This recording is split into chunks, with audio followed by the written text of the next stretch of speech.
కార్యక్రమానికి అధ్యక్షత వహిస్తున్న పరిశుద్ధాత్మ దేవునికి తెలియజేస్తున్నాను. అలాగే వేదిక అలంకరించినటువంటి దైవ సేవకులు, సంఘ కాపరులు, పెద్దలందరూ కూడా పరిశుభ్రం తెలియజేస్తున్నాను. నా పేరు శామ్యూల్ రాజా. మరి శాంసన్ అన్న నాకు చెప్పాలంటే నా బంధువు కంటే, నా రక్త సంబంధికుడి కంటే ఎంతో ఎక్కువ అన్న. నేను మరి 6వ క్లాస్ బాల్యంలో ఉన్నప్పుడు అన్న మేము పక్కపక్కన ఉండేవాళ్ళము. ఒక కుటుంబంగా మేమందరం కూడా మరి కలిసిమెలిసి ఉండేవాళ్ళం అన్నమాట.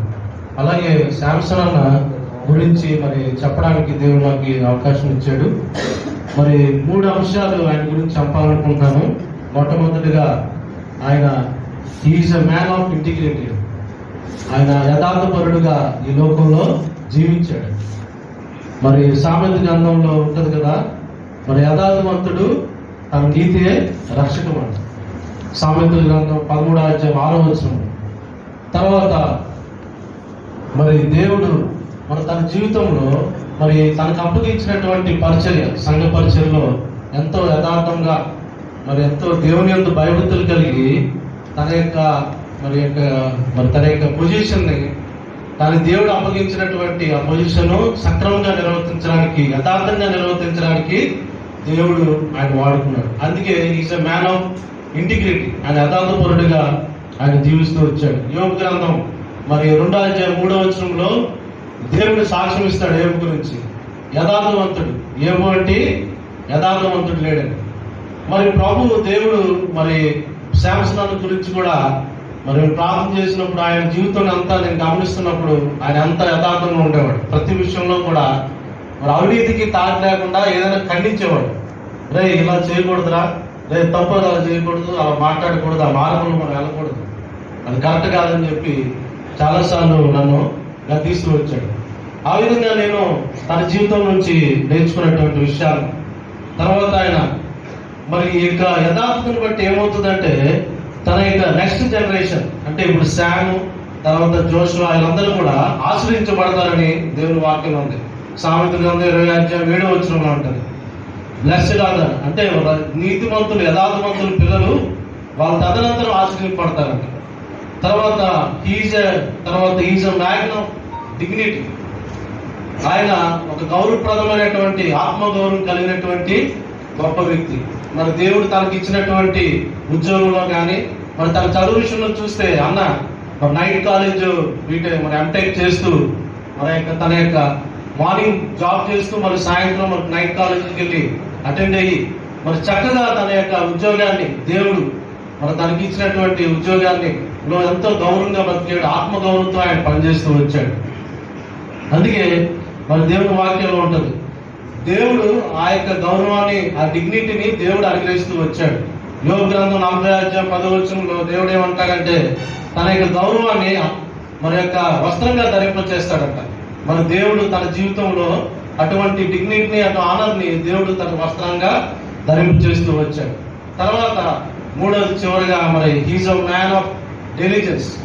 ఆయన ప్రతి విషయంలో కూడా మరి ఎంతో భారంతో మరి కష్టంతో ఉన్నారు. ఇందాక ఒక బ్రదర్ సహోదరులు మరి చెప్తున్నప్పుడు వర్షం పడుతున్నా కూడా కార్లందరూ కూడా పికప్ చేసి మరి దేవుని మందిరానికి తీసుకురావడం, సహాయపడుతున్నాం.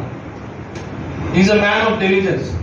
ఆయన ఎంతో డిలిజెంట్ గా ఉండి మరి మన ఇక్కడ కొలసీలు రాత్రి పత్రికలో 4వ అధ్యాయం 12వ వచనం 13వ వచనం చూసినట్లయితే ఎపఫ్రా గురించి అపోస్తలుడైన పౌలు రాస్తున్నప్పుడు ఎపఫ్రా మరి వాళ్ళందరి గురించి, కొలసీ సంఘాల గురించి ఏ విధంగా ప్రయాసపడుతూ పోరాడుతూ వచ్చాడు, ప్రార్థనల ద్వారా కానీ మరి క్రియల ద్వారా కానీ.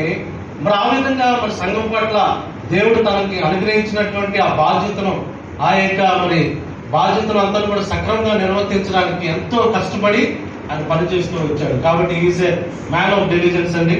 తర్వాత మనం చూసినట్లయితే మరి తన యొక్క ఉద్యోగంలో కానీ తనకు అప్పగించినటువంటి ప్రాజెక్ట్స్ లో కూడా ఎంతో పంక్చువల్గా ఉండేవాడు అన్నమాట. తన యొక్క మరి ఉద్యోగాన్ని కూడా సక్రమంగా నిర్వర్తించడానికి దేవాది దేవుడు ఆయన సాయం చేస్తూ వచ్చాడు. ప్రతిదీ కూడా ఆయన మన ఇన్స్ట్రక్షన్ పాటించేవాడు అనమాట. ఈ ఆల్వేస్ ఫాలోస్ ఇన్స్ట్రక్షన్స్ అన్నమాట. ప్రతిదీ కూడా ఇలా కాదని చెప్పి నాకు చెప్తూ ఉండేవాడు. తర్వాత ఆయనకు అప్పగించిన పని విషయంలో ధ్యాస కలిగి ఆయన పనిచేసేవాడు. ఆయన ఎప్పుడు కూడా మరి నా జీవితంలో చూసినట్లేదు సోమర్థనం అనేది లేదు. మరి సేవలందరూ కూడా ఇదిన ఒక మంచి పొజిషన్లో ఉండడానికి దేవుడు సాయం చేశాడంటే తన యొక్క జీవితం. ఈ 3 అంశాలు: is a man of integrity, is a man of dignity, is a man of diligence. మరి వ్యక్తిగతంగా నాకైతే ఉదయకాలం మేము లేచి ఇక్కడ మరి యునైటెడ్ ప్లేస్ చర్చ్ పాల్ గారు ఒక అతను ఉండేవాడు, యాంప్లిఫైర్స్ అయ్యి సౌండ్ సిస్టమ్ సప్లై చేసేవాడు. మా ఇంట్లో మరి ఎవ్రీ వీక్ స్టూడెంట్స్ మీటింగ్ జరిగేది. మా మదర్ పెందుర్తి కాలేజీలో లెక్చరర్గా పనిచేశారు. తర్వాత ప్రిన్సిపల్ గా రిటైర్ అయ్యి 2022 సంవత్సరం సెప్టెంబర్ 28న ప్రభు సన్నిధిలో చేరారు. అయితే ప్రతి వారం మా ఇంట్లో యూత్ మీటింగ్ జరిగేది. ఒక బుధవారం యంగ్ బాయ్స్ కి, గురువారం యంగ్ ఉమెన్ కి, అలాగా పిల్లలు గర్ల్స్ ని తీసుకొచ్చి అమ్మ సువార్త చెప్పి దేవుళ్ళకి నడిపేది. ఆ విధంగా ఉన్నప్పుడు ఉదయకాలం మైక్ లో 6 గంటలు లేచి నేను ఇంగ్లీష్ లో వాక్యం చెప్తే అన్న తెలుగులో తర్జుమా చేశాను. అలా ప్రతిదినం డైలీ వర్డ్ ఇప్పుడు మనకైతే వాట్సాప్ లో వచ్చేసింది అని చెప్పి. ఆ దినాల్లో అయితే అవి లేవు కాబట్టి మైక్ పెట్టి పైన బోర్లు పెట్టి మా ఇంటి పైన అప్పుడు ఆ యొక్క వాక్యాన్ని నేను ఇంగ్లీష్ లో చెప్తా అన్న తెలుగులో తర్జుమా చేసేవాడు అనమాట. చక్కగా మేము అందరం కూడా కుటుంబంగా కలిసి ఉండేవాళ్ళం. ఎక్కడికి మీటింగ్లకి వెళ్ళా అన్న డబ్బులు ఇచ్చేసేవాళ్ళం అన్నమాట.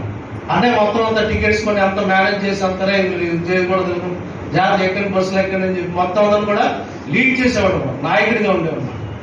ఈ 3 లక్షణాలు ఇంకా చెప్పాలంటే ఇంకా మంచి లక్షణాలు ఉన్నాయి కాబట్టి ఆ తర్వాత మాట్లాడాల్సిన వాళ్ళు ఉన్నారు. కాబట్టి మరి దేవుడు నాకు ఇచ్చినటువంటి అవకాశాన్ని బట్టి దేవుని స్తుతిస్తూ మరి శామ్ మరి అక్క ముందున్న దినాల్లో శాంసన్ ఏ విధంగా జీవించాడు, ఆ విధంగా జీవించి దేవుని నామాన్ని మహిమపరచాలి. కాబట్టి ఈ 3 లక్షణాలు తన జీవితంలో ఎంతో దృఢంగా మరి కరెక్ట్గా నాకు కనపడ్డాయి.